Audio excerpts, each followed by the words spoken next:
안녕하세요, 멋진 아재입니다. 이제 2017년이 다 가고 내일 모레 저모레 3일 후면 2018년 1월 1일이 되네요. 내년부터 달라지는 것도 굉장히 많아요. 좀 정리가 할 필요가 있을 것 같아요. 일단 이 정부에서는 항상 노동복지가 가장 앞에 있으니까 그 내용에 보면 신입사원도 11일 연차 휴가를 줘라 하는 내용이 가장 먼저 바뀌는 내용 중에 하나입니다. 아동학대 신고 의무도 24개 전 직군으로 이제 확대되는 게 내년에 일어나는 일입니다. 세제 면에서는 많이 변해요. 최고 소득세율이, 그러니까 소득세 최고 세율이 40%에서 42%로 올라갑니다. 야. 보면 종합소득 과세 표준이 3억에서 5억 사이 같은 경우는 38%였잖아요. 그게 40%로 올라가고요. 5억 초과에 대해서 소득세율은 기존에는 40%였는데 42%로 올라갑니다. 법인세 과표 기준, 과표 최고 과표 구간도 신설된 거 아시죠? 바뀌었어요. 과표 구간이 200억에서 3천억까지는 기존대로 22% 법인세율을 내면 되는데요. 이게 과표 구간이 3천억을 초과하면 25%로 올라갔어요. 법인 기업 하시는 분들은 굉장히 어려워지겠죠. 다행히 법정 최고 금리는 인하가 됩니다. 내년에 연 24%. 그러면 서민들의 어떤 이자에 대한 부담이 좀 줄어들고 그에 대한 게 좀 완화되지 않을까 그렇게 보이고요. 상속 증여세 신고할 때 세액공제를 해주거든요. 이거 축소하기로 했습니다. 기존에 신고할 경우에 7%를 적용하던 것을 5%로 적용하고요. 2019년부터는 3% 그렇게 낮춘대요. 종교인 과세도 내년부터 시작이 됩니다. 야, 산업 쪽은 진짜 너무 변화가 심해요. 일단 최저임금이 16.7% 올라서 시간당 7,530원이 됩니다. 그러면 8시간 기준 1급이 62,240원이고요. 주 40시간 기준으로 일했을 때 월급은요 1,573,770원입니다. 이것은 근로자 1인만 고용하면 무조건 적용이 되는 거고요. 만약에 이것을 위반한 고용주는요 3년 이하의 징역 또는 2천만 원 이하의 벌금을 내야 합니다. 굉장히 강력하죠. 야, 우리 소상공인들 죽었어요. 안 그래도 비싼데 16.7% 오르면 매출이 16.7% 올라줘야 되는데 가능한가요? 참 웃음만 나옵니다. 그래서 정부는 또 세금을 가지고 이걸 메꿔준다고 하네요. 일자리 안정자금이라는 걸 만들어서요 190만원 미만 그 1인 근로자에 한해서 월 13만원을 지원을 해준다고 합니다. 물론 고용보험에 가입을 해야 되고요. 고용보험을 가입하지 않으면 불가능합니다. 그 외에도 기간제 근로자들에 대해서 합리적인 이유가 있어야지 고용을 한다. 최대 2년까지 고용을 할 수 있다고 하네요. 금융증권 쪽에서는요 대주주에 대한 양도세, 누진세율이 좀 강화된다는 게 가장 크게 변하는 겁니다.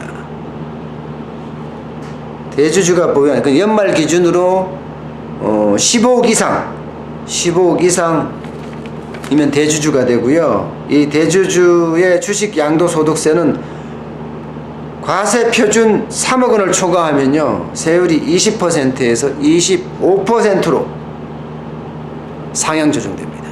물론 다행인 것은 중소기업은 2019년부터 적용됩니다. 외교 국방입니다. 야, 병장 월급이 40만 5,700원으로 인상된대요. 아, 저 때 병장 월급이 3만 원이었던가? 근데 전 기억이 잘 안 나는데 10,000원이었네서 3만 원 사이였던 것 같아요. 지금 얼마예요? 거의 뭐 10배가 훌쩍 넘게. 이등병 월급이 30만 6,100원이니까 뭐 대단한 거죠. 야, 참 우리 때와 비교하면 참 격세지감을 느낍니다. 예비군 훈련비도 인상되래요. 10,000원 지급했는데 15,000원. 와, 50%. 물론 이제 교통비도 기존에 7,000원 밖에 안 줬는데 이제 그리도 감안해서 교통비도 준다고 하네요. 참 나름 재밌어요. 생활교통 쪽에서는 음주운전이 가장 크게 바뀌는 것 같아요. 음주운전 적발되면 그 즉시 차량 견인 조치합니다. 물론 견인하는 비용은 운전자가 부담을 하는 거죠. 음주운전 하지 말아야 된다는 거죠. 그 다음에 교통법규를 상습적으로 위반한 데는 특별관리한대요. 1월부터 10번 이상 교통법규를 위반하면 특별관리 대상자로 등록된다고 하네요. 교통 위반하지 마세요. 큰일 납니다 이거. 3회 이상 교통법규를 위반하면 즉결심판에 넘어갈 정도고요. 이렇게 재밌는 이야기가 있네요. 미세먼지가 심한 날, 그러니까 나쁨이죠. 나쁨 기준으로 되면 서울의 대중교통이 무료랍니다. 출퇴근 시작한 때 요금을 면제를 해준대요. 아, 재밌습니다. 교육 쪽에서는 이제 모든 중학생에게는 소프트웨어 교육을 한다고. 아, 이건 뭐 잘하는 조치 같아요. 이거는 빨리 되는 게 원래 좋습니다. 그 다음에 초중고교생의 교육급여를 인상을 한다고 하네요. 중위소득 50% 이하 가구 학생이 학용품비나 부교재비 명목으로 지원받는 교육비가 있는데요. 교육급여라고 하죠. 인상되는데 내년 3월부터 초등생의 경우는 5만원, 부교재비가 41,200원, 이게 6만원으로 오르고요. 중고교생들의 학용품비와 부교재비도 95,300원에서 162,000원으로 오른다고 합니다. 게다가 학교에서 이제 과일 간식도 지원한대요. 1인당 1회 150g 기준으로요. 주 1회 준답니다. 야, 우리 때는 도시락도 못 사간 사람이 천지였는데, 그죠? 요즘 뭐 과일까지 준다고 하니까 뭐 많이 좋아지는 거죠. 뭐. 부동산입니다. 부동산은 다주택자 분양권 전매된 양도세율을 50%까지 올린다고 합니다. 이야, 이거는 좀 센데요. 그렇지만 뭔가 세율을 높인다는 차원에서 보면 이 정부는 지금 세율을 계속 높이고 있잖아요.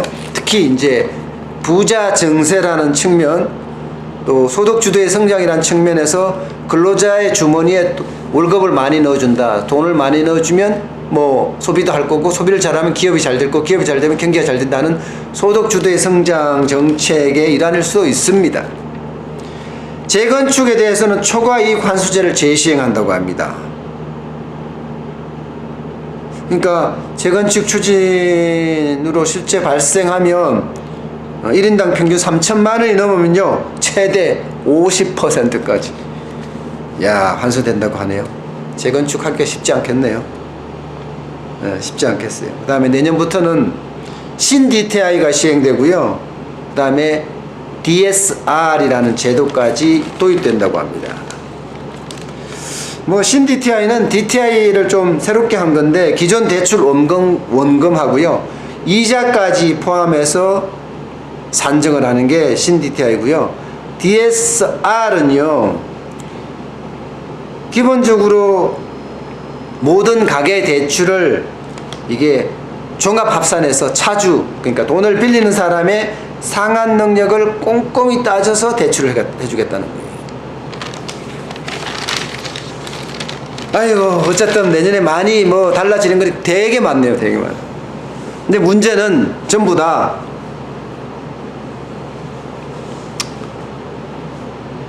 세금 올라가는 소리만 나네요. 세금 올라가는 소리만.